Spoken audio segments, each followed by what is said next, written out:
Greetings gamers, Happy New Year to everybody. I thought I'd kick off the new year on my channel by doing my latest video on how I render video games, and this is basically for console gamers. It applies to PC gamers as well, but one thing I'm going to explain about console games is one thing you've got to be wary of is here's some gameplays actually I've recorded with the live game. These gameplays have been recorded with the Live Gamer Extreme by Ava Media, and the reason why I use that one because it's 1080p 60 FPS recording. Same with the Elgato HD60. They're both very similar, and I'd say the Elgato is probably the more reliable one. The software, everybody swears by it, you know, but when it comes to visual quality, I always go with the Ava Media. That's just me. But one thing you've got to be wary of on Xbox One and PS4 is resolution of the game and the frame rate. Now, I'd still say most games that come out on PlayStation 4 and Xbox One run at 30 FPS. Now, if you look at the likes of Halo, the latest Halo game, it runs at 720p, I believe, on the Xbox One, but that's so they can have a nice smooth gameplay experience, i.e. 60 FPS. You can tell by looking at it, it's 60 FPS. Games like Destiny, Alien Isolation, Mad Max, The Witcher 3, Fallout 4 on PlayStation 4 and Xbox One all run at 30 FPS. You need to understand this. Star Wars Battlefront, which is what these videos are, they all run at 60 FPS. On PS4, these are from PS4, recorded at 1080p, 60 FPS. I know it's 900p upscaled to 60 FPS, so let's get that out of the way. But we're not bothered because it still looks fantastic. Right click the properties. Let's go to this. It's 3.96 gigabytes. That file is way too big to upload to YouTube. Details. Almost around about 55 megabytes a second. It should be 60. I don't know why it's dropped below 60. That's just the way the program works, I suppose. 9020 by 1080. 255 kilobytes a second bit rate, which is more than enough. 60 FPS frame rate. Alright, so basically how the game runs on your computer is how I've recorded it. If that game ran at 30 FPS, it wouldn't say 60 FPS, I'd record it at 30 FPS, because you're wasting your time recording it at 60 FPS and rendering it out at 60 FPS if the game is not running at 60 FPS, you get me? Right, so I've basically got the project open here. There's my new intro. Well, you've probably seen that one before with the Millennium Falcon flying across the screen, but the difference with this one, actually, right click, disable resample, right, I've already done that. Go into this properties tab here. You'll see it's 1920 1080 10,000 0 59.940, which more or less matches my monitor. Aces RRT. Now, if you choose a 32-bit floating point full range, which I always do these days, I know I've done a previous video where I don't bother, I just choose 8-bit. You always have to click that off, press OK. These two leave unchecked. Actually, that one, start all new projects with these settings, only if that's how. I mean, I don't ever check that because, well, actually, I'd have checked it for these videos, but if I'm going to record a video at any kind of different frame height and width, any different frame FPS level, won't check this because, you know, I basically want my properties here to be the same as how it's been recorded. I think I explained that correctly. If I didn't, just go watch another video. Anyway, as you see, the darkness is gone now. You've just seen the new video, the new intro anyway. Okay. Well, as I'm doing this video, I'm thinking, oh, let's show them the new intro, and you've just fucking seen it. But anyway, press this button here, go to end, and then this is how I do it. Not everybody does it this way.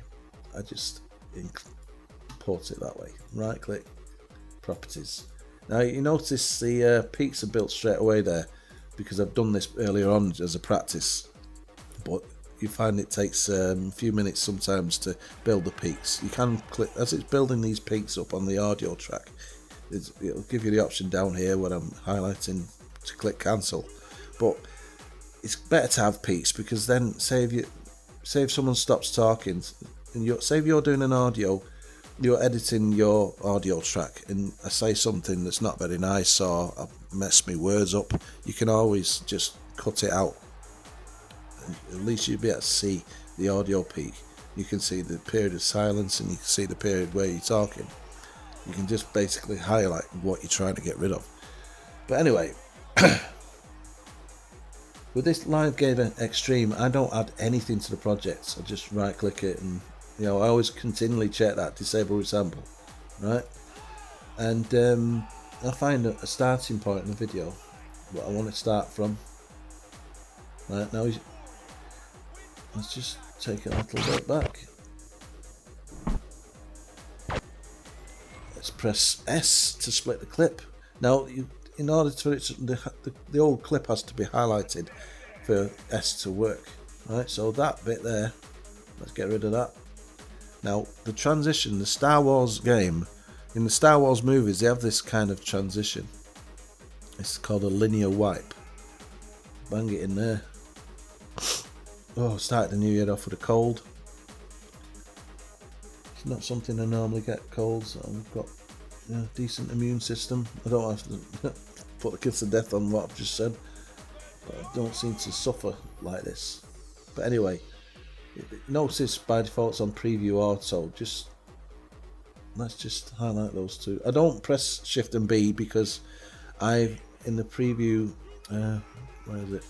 Video preview preferences here, I got that on naught, and there's a reason for that, because I use Boris FX plugins, and I believe that if I do that, change that to 2, it might slow the rendering down. That's just me. You don't have to you don't have to mess with this, but it stops the actual program crashing while it's in the middle of rendering. You can have 3/4 of the video rendered using Boris FX plugins, and then it crashes, and then you've lost your video, and you've wasted three hours or whatever, however long it's took to get to that stage.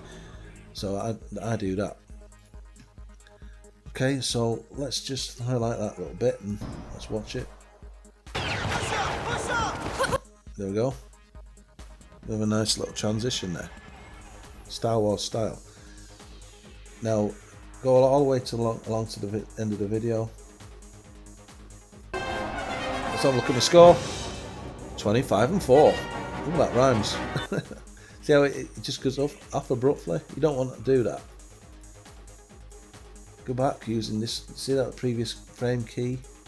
Let's zoom in a little bit more.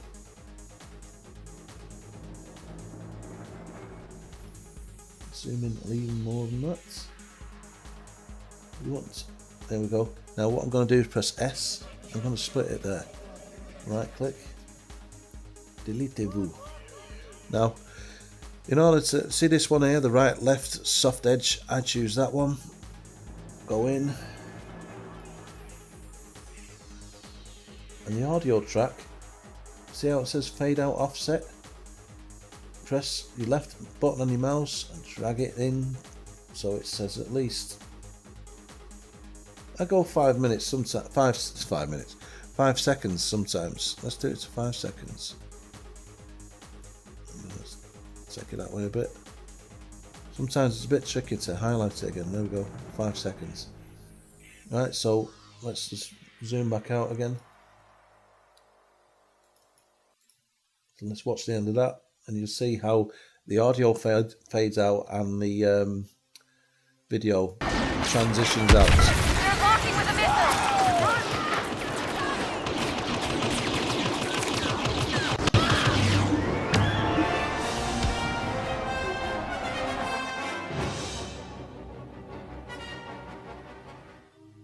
There we go. I've just done that live, so it shows how easy it is to make it look more professional rather than just abruptly stop.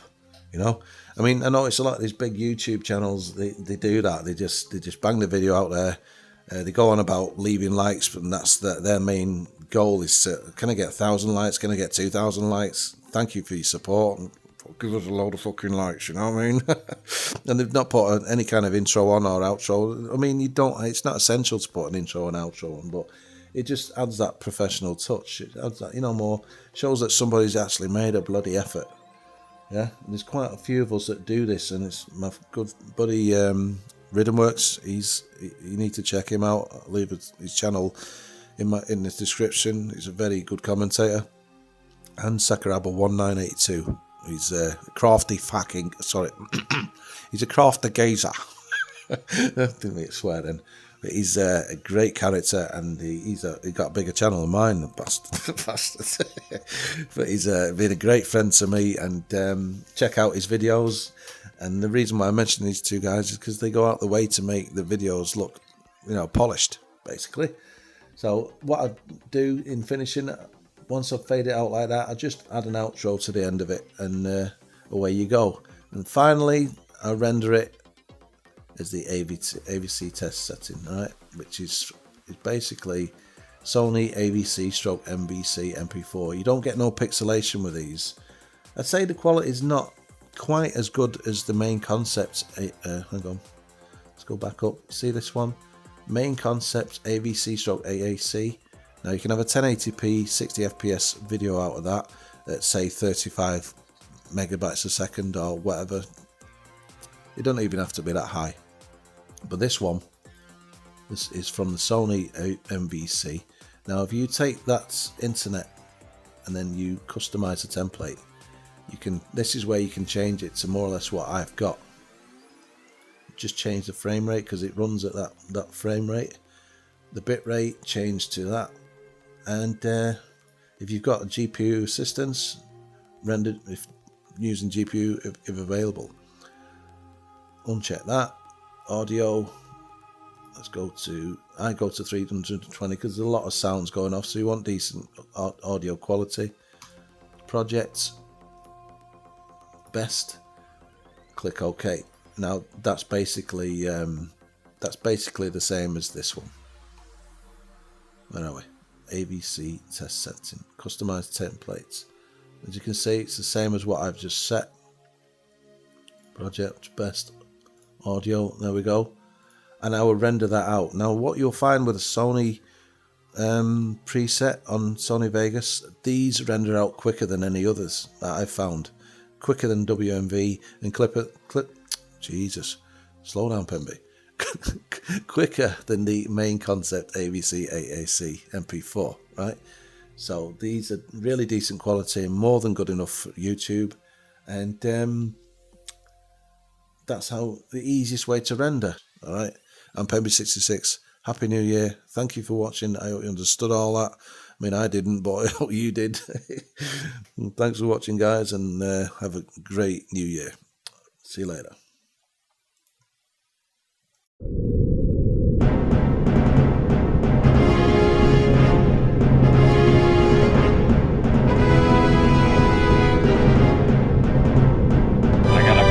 Feeling about this. Chewie, get us out of